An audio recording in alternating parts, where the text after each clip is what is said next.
I caught my wife showering with another man on her birthday. So I did this to them and got my sweet revenge. D-Day +3. I caught my wife on her birthday. Tuesday was my wife's birthday. I took off early and picked up flowers for her so I could surprise her. But boy did she have a surprise for me when I walked in the front door. There were clothes scattered from the front door all the way to our bedroom. At first I couldn't understand what I was looking at, then I realized it was men's and women's clothes. Apparently I got home right after they got through having a little fun, and they were in the shower. I can hear them laughing and giggling about how great it was. I was so freaking numb at that point. I took a step back and went into the living room and sat on the edge of the couch for a couple minutes. My mind was just racing, then I saw all his stuff lying on the floor.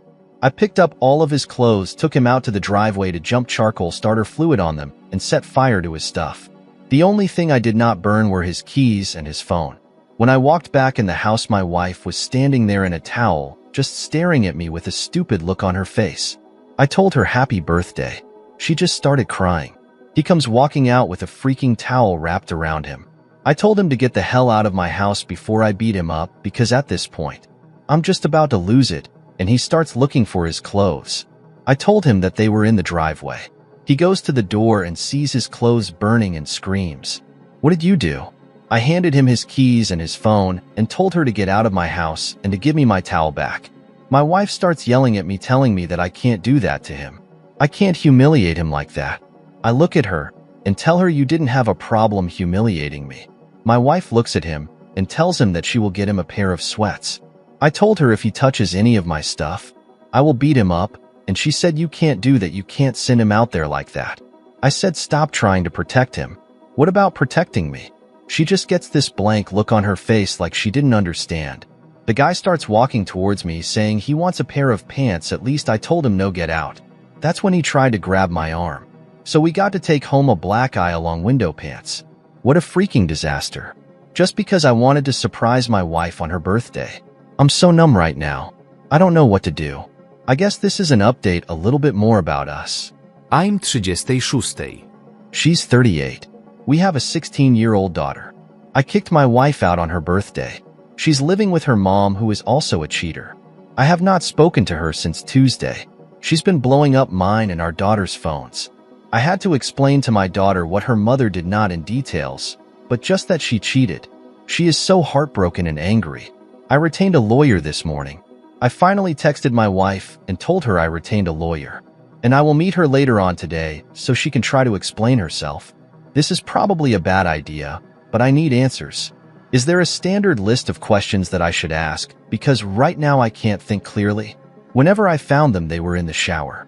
It was all steamed up, so they didn't know I was standing at the doorway, and I could hear them laughing and giggling. I texted her and told her I did not want to meet up today. I just can't stand to look at her yet. She started blowing up my phone with phone calls and texts swearing that she can change, saying that she's already gotten rid of him, whoever he was. I did tell her not to delete a damn thing from her phone. I want to see all of her texting with this guy. Alright, let's see some top comments. First, be prepared for the lying, gaslighting, blame-shifting, rug sweeping, projection, crying, putting the burden on you to fix the relationship, etc.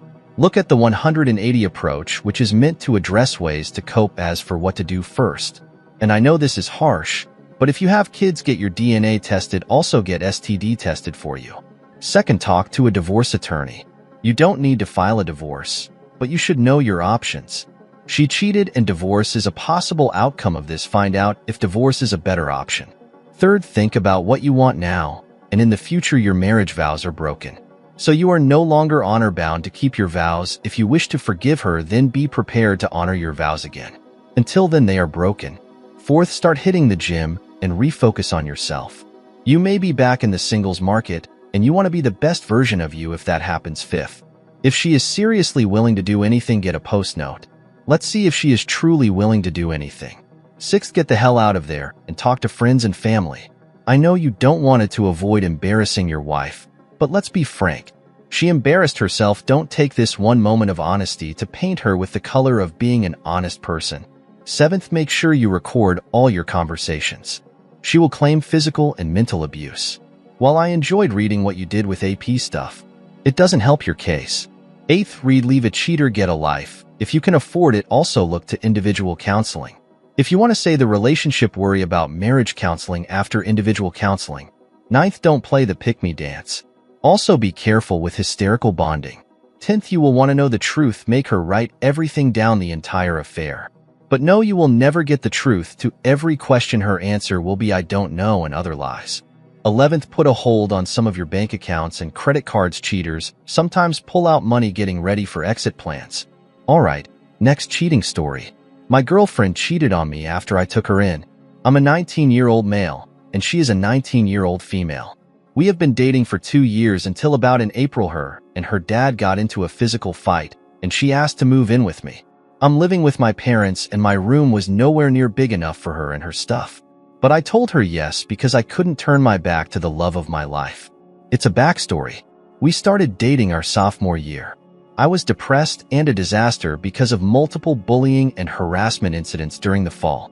We had been friends for over a year, and she knew what was going on and helped me through it.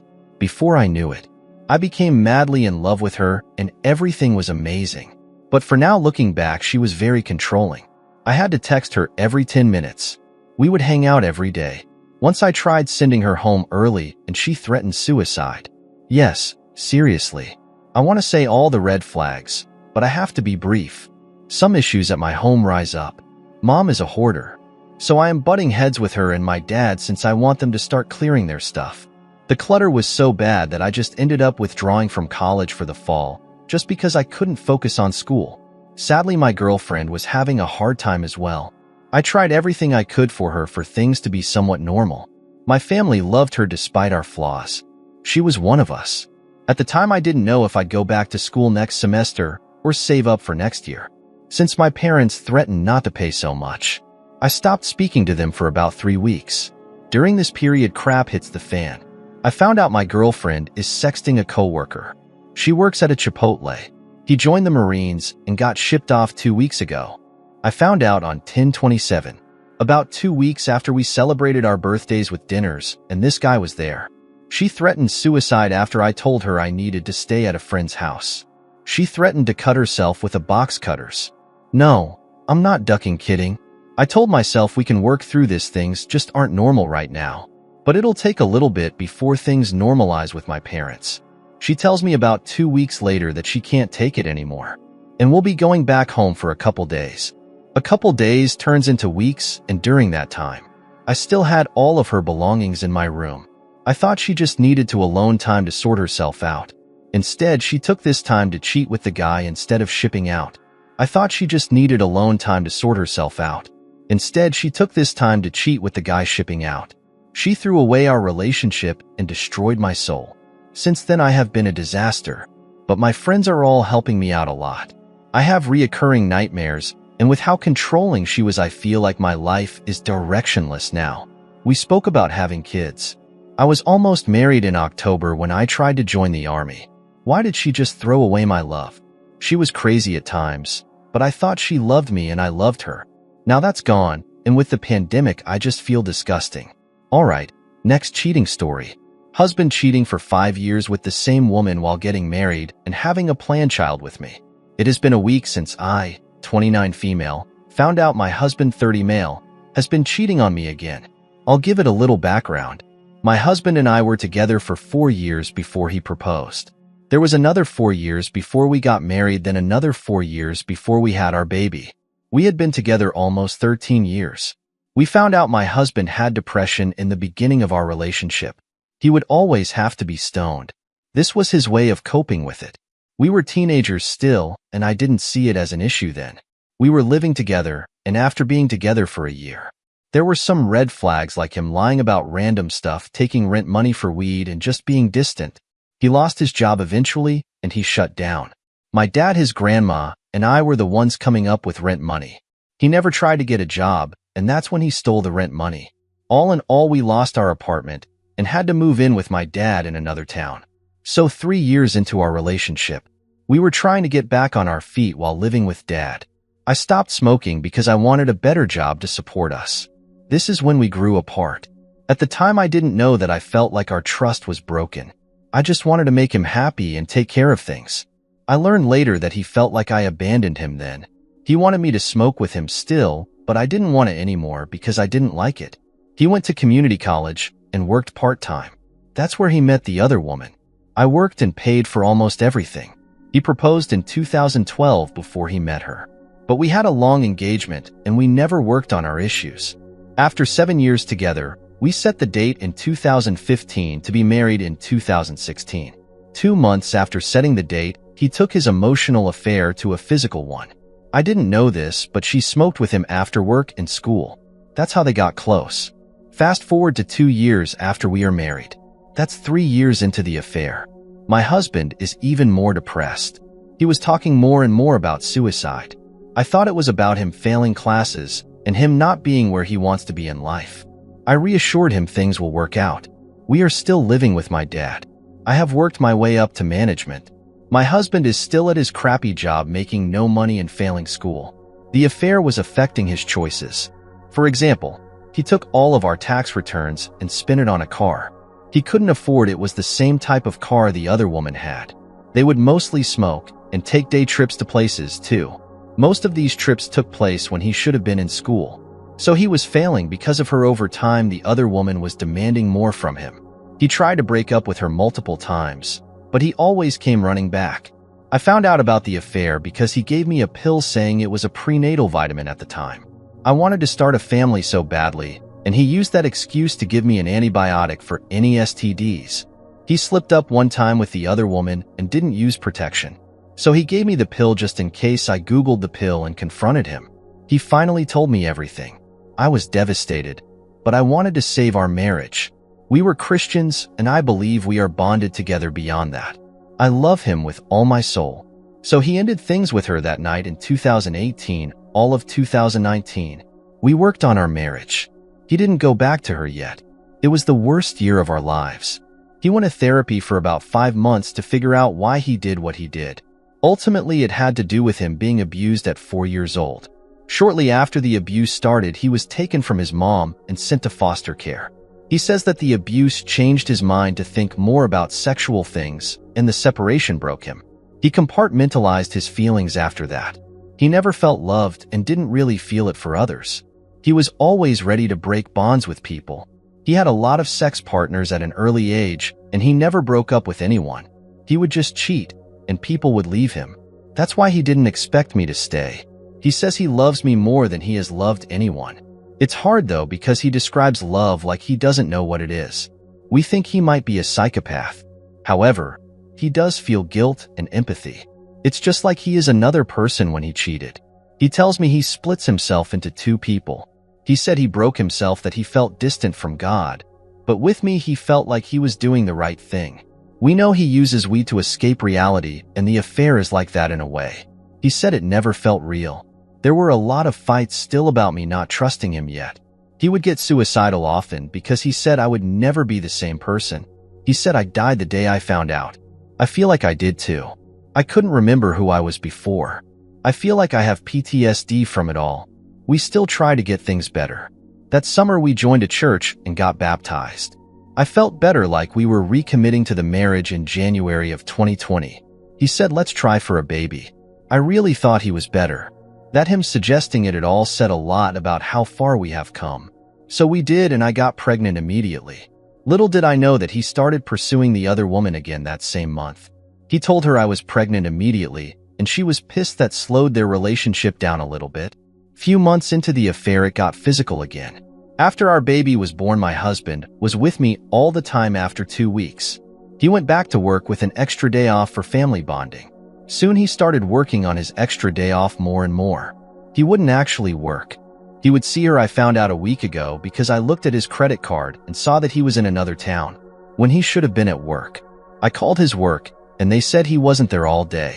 So I called him over and over. When he answered, he wouldn't tell me where he was, and that night I confronted him. He was adamant about not telling me. He said everything's okay and not to worry.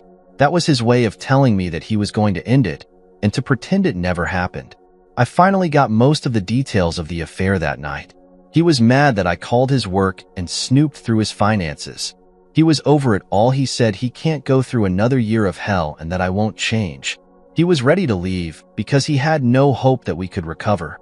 I still wanted to try because we had our baby now, and I wasn't ready to let the other woman win. Also, he wasn't really trying to leave me for her in that moment, more like leave this earth forever. He didn't break it off with her that night because she knew I found out and blocked his number right in front of him. She told him that she's going to enjoy the holidays with her family and she can't do that crying and be depressed. So he said wait until January to deal with everything. I gave it a day and I was just getting angrier. I felt like he was still deciding on who to choose. I asked him more about it all. He explained that he wished he could have both of us because he feels more stable.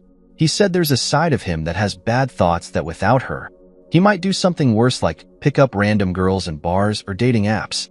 He says with things the way they are, his thoughts are content. He told me honestly, he can't trust himself. He has never admitted to anyone about his perversion. So now I know the whole truth. I said he needs to get help with all of his issues if he wants us to be a family. He doubts it will work, but it's willing to go in January. I gave it another day. I got tired of his defeated answers. I said I wanted a separation, that he can work on himself, and I could use the space to clear my head. I'm a very emotional person, but I talked my emotions away to have a logical conversation about our family. I said we can co-parent. He's free to try things out with the other woman, but that would probably end any sort of reconciliation for us. That if he's with her, he can't bring the baby over to her house yet, and I wouldn't keep him from the baby. He was tearful but really thinking about the options. The only point he started to downright refuse the separation was when he started to think of me with other people. He sort of sounded like confused that I wasn't going to wait for him to come back. He thought that separation meant divorce wasn't an option, that I was always his wife while he figured things out. He said he only wanted children with me, that I was his dream girl. I explained I wouldn't be the other woman and our child isn't going to be subjected to witness this dysfunctional, destructive relationship. I said pack your things. He still had to leave even if he wasn't going to be with her. He was distraught. He started to pack, but started to say he's going to make it right. He asked if I wanted to find a body or not. When he gets like that, it's hard to talk him down. I've had to stay up all night and block the door so he didn't kill himself. I have found him hanging in our closet before too. I know he's serious. So at this point, I told him crying saying stay, and we will work on things. After all this, he has been an amazing husband and father. He's 100 on board with going to therapy and being an open book. I can tell he sees me in a different light. He told me he was scared of losing me, that there's a spark every time we kiss and touch. I think he finally got that I know my own worth, and I'm a mother that will put our child first no matter what. I'm not going to stand for this treatment anymore. So here I am waiting for December to end because it feels like we can't move forward until he breaks it off with the other woman. We can't talk about things because he can't handle it. He says let's have a good Christmas and New Year's for our family. I feel dead inside. The love I have for him feels numb or blocked, like I can't deal with any feelings until this affair is over. Only anger seeps out. I find myself ignoring him. I feel exhausted being around him, especially because he won't give me access to his phone records or bank statements. Not until January. I still think he's waiting to see if I get better, like he wants me to show him I can get over it and love him like I did before. I honestly don't know how I feel about him, but it might be because I can't express my feelings and begin healing from this. I do know that I put my faith in the Lord, that this is shaping who we are as people, that maybe this is the only way to save my husband from his destructive behavior because I doubt the other woman would help him get the help he needs. I also think our baby was always going to exist, so us having the baby then splitting up could also have been his with a capital H will for us. I want to truly forgive him. I don't like the person I'm becoming. I'm angry, jealous, and have a hardened heart. So I need to move forward before I lose my mind to this void. I ultimately don't want my baby to grow up in a broken home, but I will do what I must. I also don't want my husband to die. He told me even if he went with her, he would inevitably kill himself because of what he has done to his family, that he would be leaving a lie. He says we are his dream, that his true self only wants us.